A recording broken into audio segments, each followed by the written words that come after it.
अस्सलामुअलैकुम एंड खुश आमदीद। आज आई है आपके लिए बहुत ही मज़े की recipe. No yogurt, no baking powder, no इनोशिनो, ज़बरदस्त आसान और सिंपल तरीके के साथ बनाई जाने वाली ये जलेबी आपको देने वाली है इतना मज़ा कि आप अंदाज़ा नहीं लगा सकते। इस स्लिम एंड स्मार्ट दिल को छू जाने वाली जलेबी की ज़रा साउंड चेक करें। कितनी करारी करारी ये जलेबी है जो आपके मुंह में जाके घुल जाएगी। तमाम टिप्स एंड ट्रिक्स आपसे शेयर करने से पहले एक आपसे रिक्वेस्ट है कि आपको वीडियो पसंद आए तो ज़रूर इसको लाइक और शेयर कीजिएगा, और चैनल पे नहीं है तो सब्सक्राइब करना तो बिल्कुल भी मत भूलिएगा।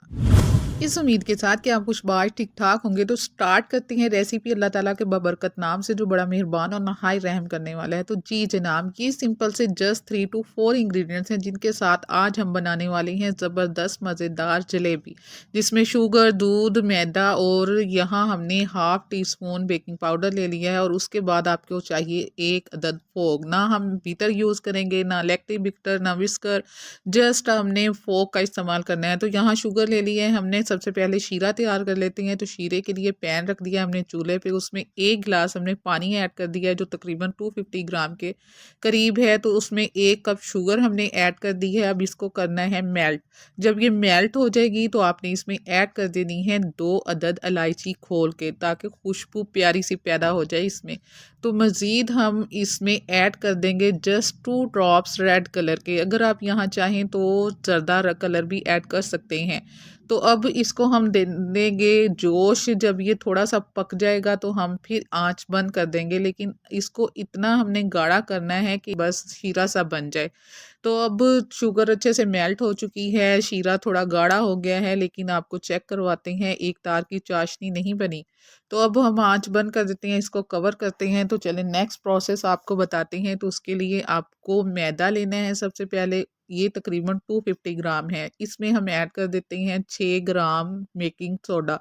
बेकिंग पाउडर हो तो वो ऐड कर सकते हैं, ना हो तो बेकिंग सोडा ऐड कर दें। बेकिंग सोडा ऐड करने के बाद आपने इसको अच्छे से मिक्स करना है। अब ये आपने ध्यान रखना है, ये बहुत ज़रूरी है, इसको अच्छे से मिक्स करना। चाहें तो ऐसे कर लें, नहीं तो बेस्ट तरीका ये है कि आप एक अदद बाउल ले लें, उसमें आपने साथ में एक अदद स्ट्रेनर लेना है, उसमें ऐड करें आप मैदा, और मैदा ऐड करने के बाद आप उसे स्ट्रेन कर लें। इस प्रोसेस से बेकिंग सोडा और मैदा जो है वो अच्छे से एक दूसरे में मर्ज हो जाएगा। अब ये स्ट्रेन करने का प्रोसेस आपने 2 टाइम्स करना है, यानी कि 2 दफ़ा आपने मैदे को स्ट्रेन करना है, ताकि जो बेकिंग सोडा हमने इसमें ऐड किया है वो अच्छे से मिक्स हो जाए। अब ये स्टेप करने के बाद आपने इसमें ऐड करना है दूध, जो कि हमने 250 ग्राम लिया है। अब आपने ये दूध एक ही दफ़ा ऐड नहीं करना, बल्कि आपने थोड़ा थोड़ा करके इसमें ऐड करना है, और इस मैदे को मिक्सचर को आपने मिक्स करते जाना है।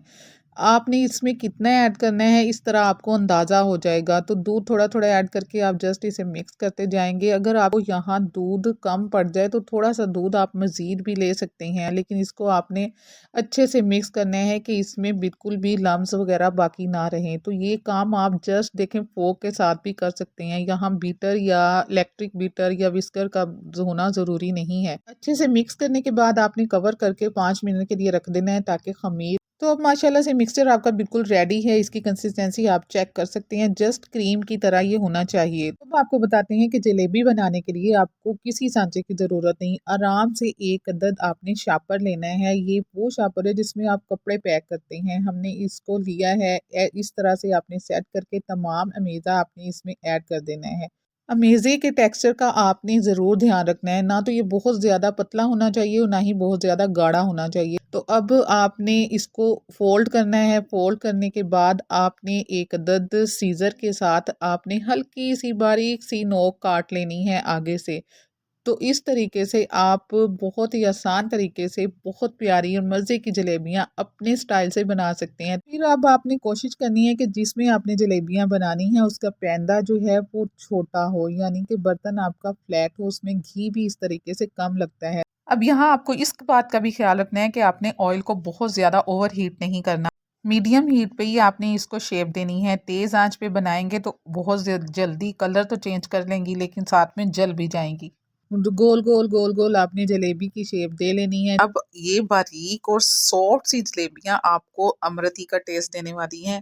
जलेबी अमूमन थोड़ी मोटी होती है, लेकिन हमारे यहाँ इसी तरह की बारीक जलेबियाँ बहुत पसंद की जाती हैं। इसीलिए आज हमने सोचा क्यों ना आपसे ये मज़े की रेसिपी शेयर करें। इन्हें पूरी तरह सुर्ख होने से पहले ही घी में से निकाल कर चाशनी में डाल दीजिए। फिर चाशनी में डालने के बाद देखिएगा कितना खूबसूरत कलर आता है इन पे। अब जलेबी को आप गोल बनाए या स्ट्रेट बनाए, घुमाना तो इसे दायरों में ही पड़ता है। अब मज़े की बात इसमें ये है कि इस तरीके को फॉलो करेंगे तो बिगनर्स भी इंशाल्लाह 100% रिजल्ट पाएंगे। तो ज़रूर इस रेसिपी को ट्राई कीजिएगा और हमें फीडबैक दीजिएगा। तमाम जलेबियाँ शीरे में ऐड करने के बाद हमने उन्हें 5 मिनट के लिए रेस्ट दिया। तो यहाँ अब माशाल्लाह से शीरा जो है वो जलेबियों ने अच्छे से सक कर दिया है, जो कि आपके सामने है। कितना खूबसूरत कलर आया ना इन पे। तो अगर आप मीठा बहुत ज़्यादा पसंद नहीं करते तो फिर आप ये ट्रिक इख्तियार कर सकते हैं कि आप जलेबियों को इस तरह से रखने के बाद इनके ऊपर से शीरा ऐड कर दें, तो फिर जितना शीरा इन पे जज़्ब होना होगा हो जाएगा, बाकी का शीरा जो है वो रिमूव हो जाएगा, यानी कि नीचे बह जाएगा। इस तरह बहुत ज़्यादा मिठास भी नहीं होगी। अब ये खस्ता और करारी दिल को छू जाने वाली जलेबी यकीनन पानी ला रही होगी आपके मुंह में, क्योंकि ये दिखने में ही मज़े की नहीं लग रही बल्कि खाने में भी बहुत ही मज़े की है। ज़रा साउंड चेक करें इसकी, कितनी करारी है ये। तो फिर देर किस बात की है, जल्दी से किचन में जाइए और ये मज़े की जलेबियाँ बना के खुद भी मज़े लें और अपने बच्चों को, फैमिली को भी मज़े दिलाएं। लेकिन साथ में ये भी याद रखें कि आपने वीडियो को लाइक करना है अभी, और फिर इसे शेयर भी करना है। और अगर आप हमारे चैनल पे नए हैं तो जल्दी से सब्सक्राइब करें और बेल आइकन दबा दें, ताकि हमारी हर आने वाली नई वीडियो का नोटिफिकेशन आप तक जल्दी से पहुंच सके। तो खुश रहिए, अल्लाह ताला आप सबका हामी और नासिर हो। हमें भी दुआओं में याद रखिएगा। इंशाल्लाह फिर मिलेंगे एक और नई मज़ेदार और झटपट तैयार होने वाली शानदार रेसिपी के साथ। उस वक्त तक के लिए अल्लाह हाफिज़।